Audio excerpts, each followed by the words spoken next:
పిత పుత్ర పవిత్రాత్మ నామమున ఆమేన్.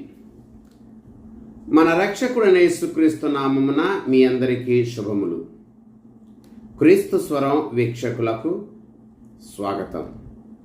యేసు ప్రభు మిమ్ములను మీ కుటుంబాలను చల్లగా దీవించునుగాక. ప్రియ సహోదరి, ప్రియ సహోదరా, ఇది తపస్సు కాలంలో మొదటి వారములోని మంగళవారం. ఇది తపస్సు కాలంలో 6వ రోజు. ఈనాటి స్వార్థ పఠనం మత్తయి సువార్త 6వ అధ్యాయము 7వ వచనం నుంచి 15వ వచనం వరకు. ప్రియ సహోదరి, ప్రియ సహోదరా, తపస్సు కాలం అనేది ఎక్కువ ప్రార్థనలు చేసే సమయం కాదు. కానీ తపస్సు కాలం అనేది హృదయముతో మంచిగా ప్రార్థన చేసేటువంటి సమయం. తపస్సు కాలం అనేది ఏదో ఎక్కువ ప్రార్థనలో పాల్గొని వ్యర్థ పదాలను వాడేటువంటి సమయం కాదు. కానీ తపస్సు కాలం అనేది దేవునితో హృదయముతో సంభాషించేటువంటి కాలం.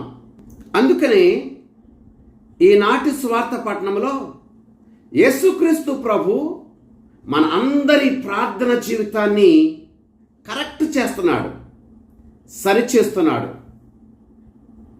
అందుకనే ఈనాటి స్వార్థ పట్టణంలో మనందరి ప్రార్థన జీవితాన్ని కరెక్ట్ చేస్తూ, సరిచేస్తూ యేసు ప్రభు ఇలా అంటున్నారు, ప్రార్థన అనేటువంటిది ఏదో వ్యర్థమైనటువంటి, నిరుపయోగమైనటువంటి, పెద్ద మాటలు వాడేటువంటిది కానే కాదు. కానీ ప్రార్థన అనేటువంటిది దేవునితో మనం ఏర్పరచుకున్నటువంటి మంచి బంధం.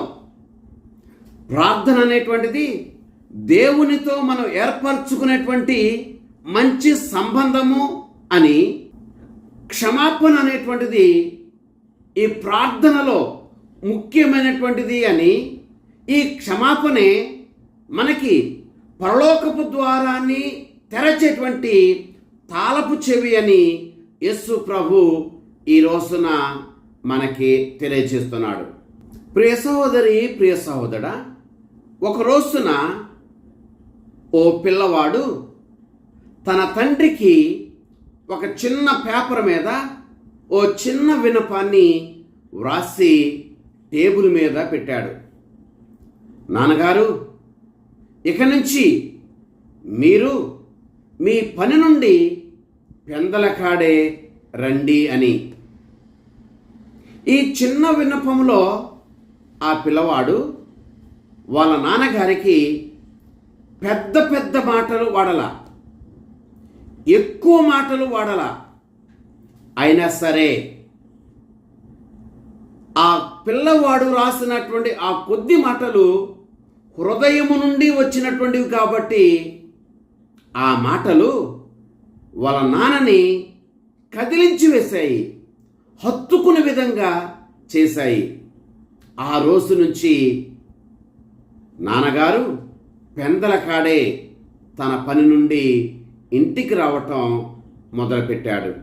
ప్రియ సహోదరి, ప్రియ సహోదరా, ఒక విషయాన్ని మనం స్పష్టంగా తెలుసుకోవాలి.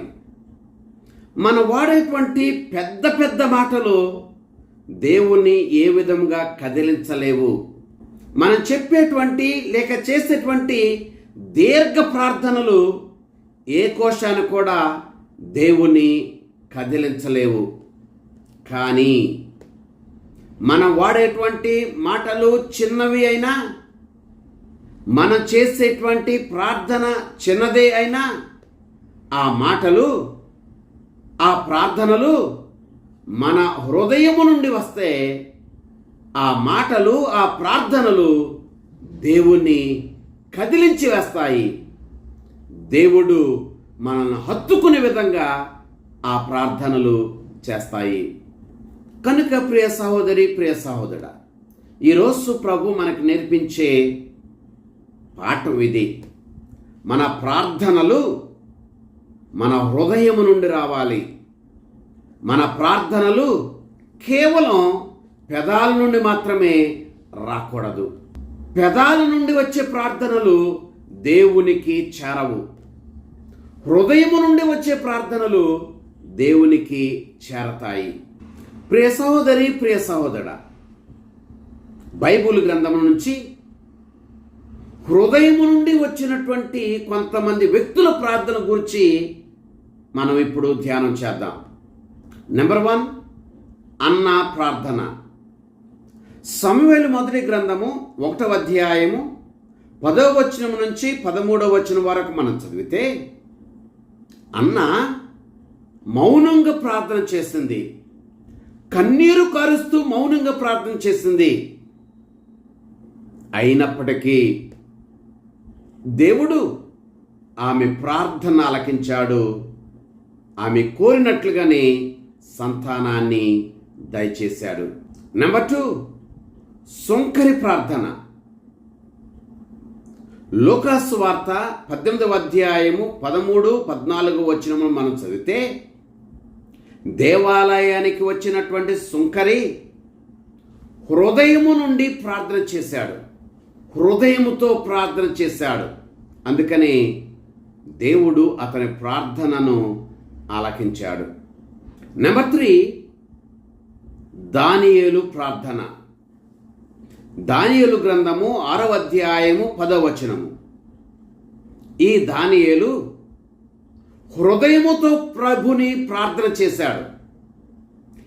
హృదయముతో ఈ దానియేలు ప్రభుని ప్రార్థించాడు కనుక ఈ దానియేలు ప్రార్థనని దేవుడు ఆలకించాడు.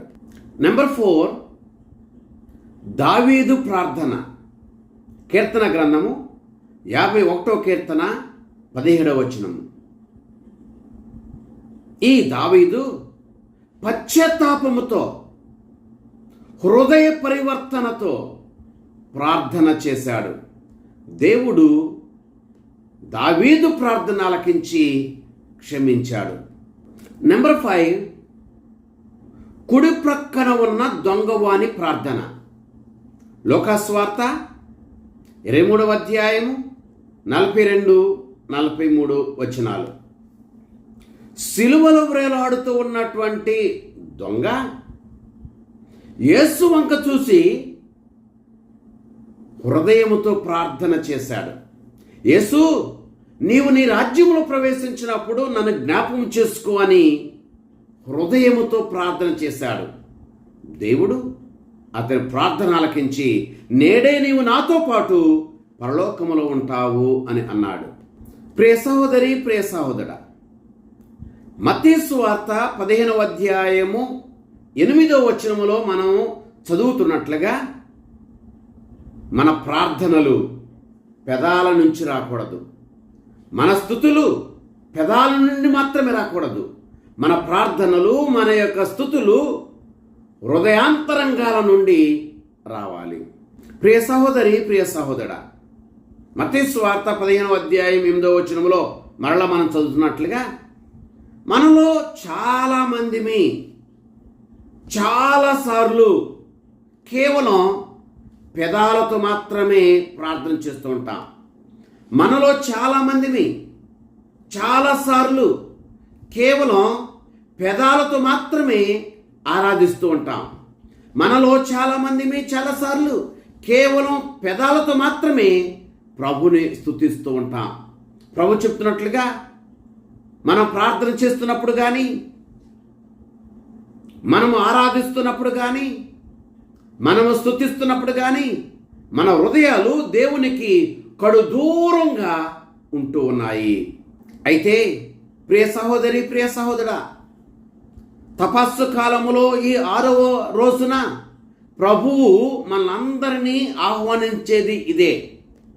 మనము నిదానముగా, నిజాయితీగా, హృదయముతో ప్రార్థన చేయాలి అని. ప్రియ సహోదరి, ప్రియ సహోదరా, ఈ ప్రార్థన విషయంలో మరొక విషయాన్ని మనం స్పష్టంగా తెలుసుకోవాలి. సమూయేలు మొదటి గ్రంథము 16వ అధ్యాయము 7వ వచనములో మనం చదువుతున్నట్లుగా, ప్రభువు మన ప్రార్థనలో మన భాషను చూడడు. ప్రభువు మన ప్రార్థనలలో మనం వాడేటువంటి పదాలను ఆయన చూడడు. ప్రభువు మనం వినియోగించేటువంటి పెద్ద పెద్ద మాటలను కూడా ఆయన చూడడు. ప్రభువు మనం హెచ్చించే సమయాన్ని కూడా ఆయన చూడడు. అయితే ఈ ప్రార్థనలో ప్రభువు చూసేది మాత్రం ఒకటే. ఆయన చూసేది మన హృదయాన్ని. మన హృదయం ఆయనకి ఎంత దగ్గరగా ఉంది అని చూస్తాడు. మన హృదయం ఎంత యథార్థంగా ప్రార్థన చేస్తుంది అన్నది మాత్రమే ఆయన చూస్తాడు. కనుక హృదయముతో మనం ప్రార్థన చేయాలి. మన హృదయం ప్రార్థనలో దేవునికి దగ్గరగా ఉండాలి. మార్కు సువార్త 12వ అధ్యాయము 42 వచనం నుంచి 44వ వచనం వరకు మనం చదివితే, అక్కడ పేద విధవరాలు 2 కాసులను కానుక వేసింది. అయితే ఇక్కడ ప్రభువు చూసింది వేసినటువంటి కానుకలను కాదు, కాసులను కాదు. ఇక్కడ ప్రభువు చూసింది ఆమె హృదయాన్ని. అందుకనే ఆమెను ప్రభువు మెచ్చుకున్నాడు. కనుక ప్రార్థనలో మన హృదయం యథార్థమైన హృదయమై ఉండాలి. ప్రార్థనలో మన హృదయం దేవునికి దగ్గరగా ఉండాలి.